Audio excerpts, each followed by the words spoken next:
Today on our show, we're going to review this week's top comic book picks from us. That's right, we got some good ones. Plus, we got 90-second nerd news right here on Chuckload of Comics.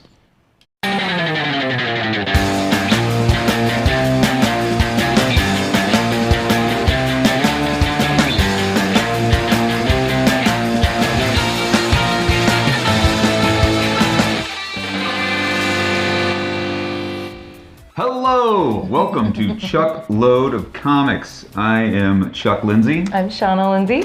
And today we're going to be reviewing two incredible comic books for you that we read this week.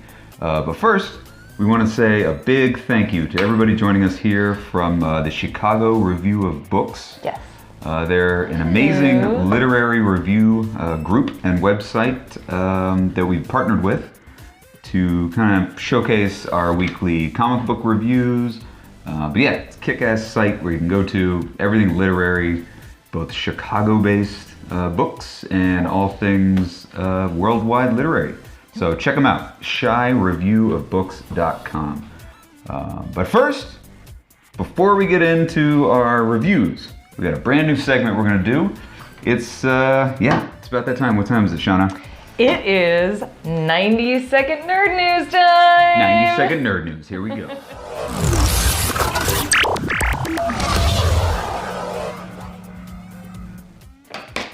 Batman movie, back to square one. The DC standalone The Batman is going back to the drawing board. Just as we learned that Ben Affleck was stepping away from the director's chair and Argo screenwriter Chris Terrio turned in a rewrite of the script, sources are now saying that Warner Brothers is planning to start from scratch on the script with either another major rewrite or a completely new version. In Doctor Who news, show star and 12th Doctor Peter Capaldi has announced he will be leaving the BBC show after next season. Show helmsman Steve Moffat has also announced his departure after 8 years as a writer and executive producer of the show. It's likely that Doctor Who may be put on hiatus for as many as 2 years due to scheduling commitments and casting decisions following Peter Capaldi's resignation from the role. New show boss Chris Chibnall admitted last week he is not yet ready to start work on the program and that the casting process for the new Doctor has not yet begun. Jay and Silent Bob are back!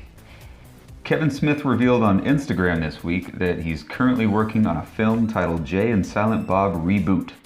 Smith says it's a fun flick in which the Jersey Boys have to go back to Hollywood to stop a brand new reboot of the old Blunt Man and Chronic movie that they hated so much. This all comes after reports that the much anticipated Clerks 3 and Mallrats 2 series won't be happening. According to Smith, writing has already begun and Miramax is, quote, on board with the film. So there you go. That's it, man. That's 90-second nerd news. A lot of bad news in the nerd news. Doctor Who's going away for God knows how long. Poor Peter Capaldi's not coming back. But they all only have 3 years as a Doctor. It was kind of coming. Batman, who the hell knows what the fuck's happening with Batman? Are we ever gonna get a Batman movie? We don't know. But silver lining, people. Jay and Silent Bob, man. Kevin Smith going back for another kick-ass Jay and Silent Bob film. So, that's your news. It's a couple weeks old, but for all you people who are waiting to get it from Chuckload of Comics, there you go. So, moving on to our comic book picks of the week. This week, we've got some really kick-ass books. I've got a very deep review that I'm gonna need a lot of help on. I might not even get through it. But before I do my East of West review, Shauna, what do you got? Oh, well, this book actually isn't from this week. It's actually from a couple weeks ago. But I'm gonna talk about D4VE-Ocracy because we really were focusing on the independent comics this week. Yeah. And Dave is amazing. So I think a cat's in the way of the comic book. Oh, here, let me show you. D4VE-Ocracy. This is actually the third arc of the series. The first arc was Dave, published by IDW. Written by Ryan Ferrer. I apologize for the name, like hijacks. Ferrier. Ferrier? Oh, what about Valentine Ramon? Oh yeah, Valentine Does that work? Ramon. The artist. Very Also, I sexy name. apologize if I butchered your name, but either way, these books are amazing. Its Yes, they basic are. premise is robots have conquered the Earth. There's no more living beings. It's all run by robots. But come to find out, they just live day-to-day, boring, normal human being lives. So our hero of the story, Dave, he used to be this war hero in the whole robot versus human war, but now he just sits behind a desk and works a basic 9-to-5 job. And he's bored, and he has a wife and kid that he hates, and it's just a hysterical series that you should the check whole out. premise from the beginning, man. This is the Third arc. This is the third arc, and this is issue 1 of the third arc. I think this one's a 4-issue arc. The others were 4 or 5, but they're great. You really the should first check one, them out. it was Dave, came out, a year and a half ago. Then there was Dave 2. Now, Dave is spelled D4VE. Yes. So in case you're Googling it and you can't find it, it's D4VE. Robot lingo. Letters are spelled with numbers.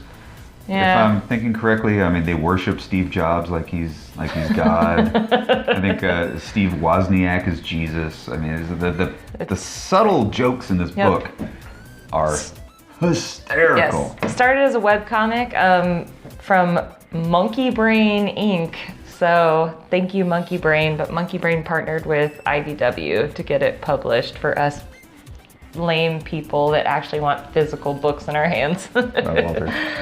So thank you, Monkey Brain and IDW. So what's this one called? This is called D4VE-Ocracy. Series or version 3. Yeah, it's the third arc. Third arc. Third, Thank you. Third telling of Dave. Something Third funny telling in of this, Dave. like this is actually a really good reboot. A lot of great political, with all the shit that's going on in the world right now, and politics and shit. They don't come out and say Donald Trump and all that shit, but I mean, it's a lot of stuff is kind of alluded to the current political climate of today, and some hilarious shit of Kennedy assassination. I mean, there's a lot of really funny stuff in there, so it's a really funny book. You should check it out. Not that was hilarious, the whole Kennedy assassination. But when you say it in a comic and with robots, man, it's hard not to laugh at robots. It's kind of funny. And motorcades Anyway. and grassy knolls. Moving on. Moving on. Okay, this one's big. East of West. How do I even start this? Okay, East of West is an Image comic. Now, Image Comics, they're the big dogs of independent books. When you think Image Comics, a lot of people, they think Walking Dead, they think Saga. I know they're a gigantic book right now. If you're old school, you think Image Comics, you think Spawn, the Max, Savage Dragon. Image is the shit. Huge independent comic book company, but my favorite Image book right now is East of West. And I'll try to tell you why. It's authored by Jonathan Hickman, who is probably the best author currently in comics right now. He was Marvel's golden boy for years, and he wrote some of the deepest, darkest, most killer Marvel shit from like 2012 up to 2016. Some of the best stuff, the Infinity stuff, the entire Giant Secret Wars thing that just ran, a massive historical Avengers run. Jonathan Hickman, he's the best writer out there, in my opinion, minus just a couple other people. Nick Dragotta does the art. The art's fucking amazing. So good. It's the perfect blend of realism and fantasy. When his characters are just standing there, they look, realistic. All the proportions are great, but as soon as the action starts kicking, man, it just turns into total fantasy. I think the cat's licking his butt over here on the side of the camera. Thank you, Walter, for that visual image. Thanks for lightening the tension a little bit. So yeah, Nick Dragotta's art's amazing. I'll show you a lot. Might even show a clip of cat's butt. So what's happening in the book? Now, it's hard to just jump right in because this is issue 31. I highly recommend you go out and you buy the trades. I think they're up to like trade shit 5 or 6. 5 or 6. Yeah. Start from the beginning because it is it's so worth it. It's worth it. If you're just now getting into comics and you're looking for a book to start with, couldn't recommend East of West more. It's insane. So what's happening up till now, in a nutshell, because it's so big, I mean, I can't fill you in on all the blanks, but essentially the apocalypse is upon us. It's set in a time way in the future, in America, in the world, like way the fuck in the future. But the future has, you know, history kind of repeats itself. So the future looks a lot like the Old West. They have very advanced technology, but the technology looks very reminiscent of Old West America. Ships look a lot like horses. Laser guns look a lot like 6-shooter revolvers. People dress kind of down. They kind of dress kind of drab, but it's a time of magic and immense advanced technology, but you're kind of out in the desert. So just the setting of this whole book is awesome right then and there. So okay, the apocalypse is kind of upon us.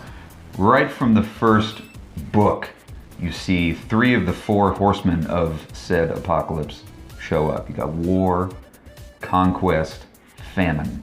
They show up, they're like kids. They're like little kids. Each one of them is represented by a different color. They get reborn every XYZ generations. So they're reborn, there's little kids, and they're here to bring about the end of the world. But they're missing somebody, they're missing Death. Death didn't get reborn. Death never died. He stayed alive, so he's off. He's got his own little side mission we won't even get into. So Death is doing his thing, but these other 3 of the 4 horsemen are off fucking shit up, and they're bringing about the end of the world. Right. While this is going on, they're here. There's 7 warring nations. 7 warring nations going on. Armistice, the Union, Confederacy, Kingdom, English Nation, Republic of Texas, the PRA. So the whole planet's kind of going at war, but all these warring nations, they're aware of a prophecy called a message that, God, there's so much to fucking get into in this book. But so they're aware. So all the major nations of the world are aware of the end of the world. They know it's coming, but it's very political, and they're all warring at the same time, while in the background, you got the horsemen who are off bringing about the end of the world. Tons of shit is going on in this book. So you're sort of up to speed about what the book is about. Yeah. How am I doing? It's so amazing, okay, though. I mean, literary style is great in this book. Like, if you are into story, this is the book. It's about for as deep as you can get, and it's visually insane. Visually, it's amazing as well. So if you are trying to transition from novel to comic, this is a great place to start. If you're a reader, all you people from Chicago Review of Books, this is a great one. This will get you into comics quick as hell. So that's about 30 issues. Issue 31, which we're actually reviewing today. So I'm going to sum this up in 10 words. It's a train robbery story. I said it's very Old Westy, but set in a very technologically advanced. It's a flying train robbing story. It's a train robbing story. It's essentially an Old West train rob. A bunch of rebels. They're stealing weapons from the government, essentially, and so they take over a train. Of course, the train, like Shauna said, is a flying train. It's flying through space. They fly in. They land on top of it. They unhitch it just like you would see in an old Western TV show, an old Western movie. And it's got just the sickest cliffhanger ending. It's such a good issue. Every issue of East of West is good. I've yet to read a bad one. They've done issues where there isn't a single word. The entire book is just visuals, and you can just fill in the blanks in your head. It's that incredible. Jonathan Hickman's an incredible writer. Nick Dragotta's art is amazing. So, East of West, pick it up. Start from issue 1. Get the trade. You will not regret it. Dave? Also great. It's great. Dave is very lighthearted, and if you're not ready to delve into that deep, like mind-bending world of East of West, Dave's a lighthearted, great way to start into independent comics. So. Cool. Yeah. All right. Well, those are our reviews. East of West, Dave. Thanks again for watching us on YouTube. Thank you so much for subscribing. I can't really talk any more about comics right now. My voice is drained. I'm going to think of 9 other things to say about East of West 5 minutes from now. But I'll tell you later. Thanks for watching. We'll see you here next time. Bye. Bye-bye.